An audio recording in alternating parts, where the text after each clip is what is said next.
안녕하십니까. 세상 읽어주는 남자 이상훈입니다. 오늘 이 시간에는 하웨이에 대해서 한 말씀 드리겠습니다. 니케이 등 외신에 난 소식인데요. 하웨이가 프랑스의 첫 유럽 제조 공장을 건설할 것이라는 뉴스입니다. 미국에서 제기한 스파이 활동에 대한 전 세계적인 우려를 누그러뜨리는 차원이라는 것입니다. 이 하웨이는 모바일 기지국 공장 건설 1단계 사업에 2억 유로 정도를 투자할 것이라고 합니다. 이에 따른 일자리 창출 규모는 500여 개 정도에 이를 것이라고 보도했습니다. 지금 현재 하웨이는 사고 묻힌의 상황입니다. 미국의 푸시가 점점 심해지고 있습니다. 25% 룰의 10% 룰로의 강화 가능성마저 제기되면서 하웨이 통신 사업을 위협하고 있는 게 미국입니다. 그런데 유럽은 미국의 견제에도 불구하고 하웨이 통신 장비를 받아들이는 곳이 늘고 있습니다.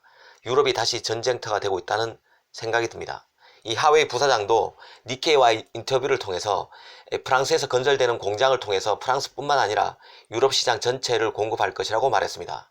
그러면서 하웨이 활동은 전 세계적이며 이를 위해서는 세계적인 산업적 입지가 필요하다고도 강조했습니다. 사실 5G 기술은 통신 속도와 용량에 있어서 큰 도약을 의미합니다. 이 스마트 냉장고부터 운전자 없는 자동차까지 수십억 개의 장치들을 연결하는데 이 통신 장비가 필요합니다.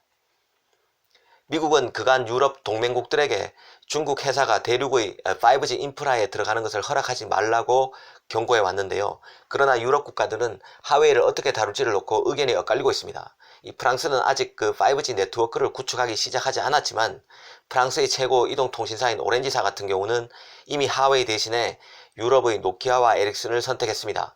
하지만 독일은 하웨이에 대한 전면적인 금지를 하지 않고 있고 영국도 하웨이를 고위험 벤더로 분류했지만 5G 네트워크에 민감하지 않은 부분에 대해서는 허용한다는 방침을 세웠습니다. 사실 이번에 프랑스에서 생산될 모바일 기지국은 5G 네트워크 인프라의 핵심은 아닙니다. 코어는 아니라는 뜻입니다. 이 프랑스 공장은 하웨이 입장에서 보면 중국 밖에 있는 공장으로서는 두 번째라고 합니다. 이 첫 번째 해외 공장은 인도에 있는 스마트폰 조립 공장이고 이번이 두 번째란 얘기죠. 이 하웨이 프랑스 공장 건설 소식을 보면서 중국 반도체가 연상이 됐습니다. 이 중국은 지금 미국과의 전쟁에서 약한 고리가 유럽이라고 보는 것 같습니다. 사실상 중국 반도체가 M&A 시도가 거의 막혀 있는데요. 후발 주자인 중국 반도체가 이 선발 주자를 이기는 길은 M&A가 가장 손쉬운 길이고 빠른 길입니다.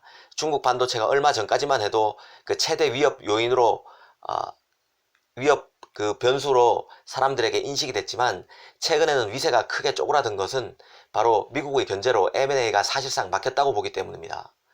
그래도 지금 돌아가는 것을 보면 중국 반도체도 로키로 태세 전환한 것처럼 보입니다. 미국보다는 유럽, 유명 대기업보다는 유럽의 알짜 업체로 입질의 무게 중심이 이동했다는 생각이 드는데요.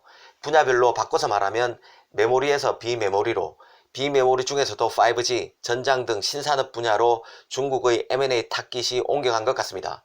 아무래도 주목도가 덜해야 인수 가능성도 높다는 판단을 했다는 생각이 듭니다. 실제 중국 반도체의 M&A 전략 변화를 유추해 볼 수도 있을 것 같습니다. 사실 전 세계 반도체의 60%가 소비되는 게 바로 중국입니다. 이런 중국 입장에서는 반도체의 자립 없이는 기술 패권 경쟁은 언감생심일 수밖에 없습니다. 이 4, 5년 전만 해도 한시가 급한 중국은 당연히 메모드 기업으로 M&A 눈길이 갔었던 게 사실입니다. 특히 메모리 기업에 대한 인수 시도는 집요했는데요. 지난 2015년 칭하유니그룹이 무려 한국 돈으로 25조 원을 들여서 마이크론을 사들이려고 했습니다. 그리고 웨스턴 디지털에 자금을 대는 형태로 샌디스크를 우회 인수하려고도 했습니다. 물론 두 인수 시도 다 좌절됐습니다. 이뿐만 아닙니다. 대만 업체를 인수하려는 시도도 많았는데요. 칩 제조사인 파워텍, 칩몹스 등이 모두 그런 사례인데 모두 대만 규제 당국의 반대로 이것도 좌절됐습니다. 이 대만 규제 당국이 힘을 썼다고 얘기는 하지만 미국 입김 등이 영향을 줬다는 분석이 지배적입니다. 그래서 중국의 M&A 전략에도 변화의 기운이 나타나고 있다는 생각이 드는데요. 이 반도체 굴기에 총대를 맨 기업이 아니라 외곽의 지원부대 성격이 강한 업체가 직접 인수에 나서는 시도가 많아지고 있습니다. 그리고 미국 외풍을 덜 타는 유럽 기업에 대한 관심도 커지고 있습니다.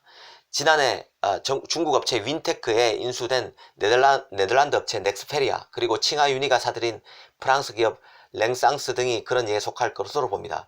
윈테크는 스마트폰 제조자 개발 생산 ODM 업체입니다. 그리고 넥스페리아는 삼성전자의 인수설이 났었던 NXP에서 분사한 기업입니다. 랭삭스도 스마트 칩 부품 업체인데요. 모두 기술력을 갖춘 기업들입니다. 중국이 미국 기업이나 미국과 비즈니스로 밀착된 업체 대신에 유럽 기업에 대한 입질에 나서고 있는 모양새입니다. 한마디로 큰 기업에 대한 인수 시도로 떠들썩한 행보를 하는 대신에 특정 분야의 신기술 확보에 주력하고 있는 게 바로 지금의 중국입니다. 사실 하웨이 프랑스 공장 건설 소식이 나온 날 미국에서는 또 다른 하웨이 뉴스가 있었습니다. 바로 미국이 연방기금으로 국가안보 위협 우려가 있는 기업의 통신 장비를 구매하지 못하도록 하는 법을 통과시킨 것입니다. 국가안보 위협 가능성이 있는 기업의 장비를 구매하려는 통신사들에겐 연방기금을 지원하지 못하도록 하는 것이 이 법의 골자입니다. 바로 하웨이를 겨냥한 법인데요. 현재 미국 중소통신사들이 사용하고 있는 장비 중 한 25%가량이 하웨이나 ZTE 제품인 것으로 추산됩니다. 따라서 미국 트럼프 대통령이 이 법에 서명할 경우엔 미국 시골 지역 중소통신사들에겐 큰 영향을 미칠 수밖에 없습니다. 미국 정부는 이 법이 발효되면 10억 달러 규모의 기금을 조성해야 합니다. 이 기금은 국가안보 위협 장비를 교체하려는 중소통신사들에게 제공되게 됩니다. 하지만 이미 시장에서는 이 책정 예산 10억 달러가 너무 작아서 미국 통신사들이 어려움에 봉착할 것이라는 예측이 나오고 있습니다. 이런 것만 봐도 하웨이 그리고 중국 반도체에 겨눈 미국의 칼날이 거둬들일 성질의 것이 아님을 보여줍니다. 그런 맥락에서 알짜 기업과 기술을 흡수하려는 중국의 로키 행보 역시 상당 기간 계속될 것입니다. 반도체 분야가 워낙 방대하다는 점에서 특정 사례를 통해서 중국의 M&A 전략 변화를 언급하기는 어렵습니다. 하지만 중국이 지재권 침해, 독과점 이슈 등을 피해서 기술을 끌어올리기 위한 방안 마련에 골몰할 것이라는 점은 분명한 것 같습니다. 감사합니다.